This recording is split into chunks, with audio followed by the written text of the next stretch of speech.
குடியிருக்கும் வெறித்தனம் இன்னும் இப்போ லோக்கல்னா நம்ம கெத்தா மொல்லாத்தனும்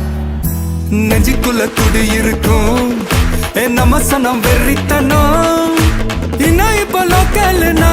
நம்ம கெத்தா மொல்லாத்தனும் ஆமா அழுக்கா இருப்போம் கருப்பா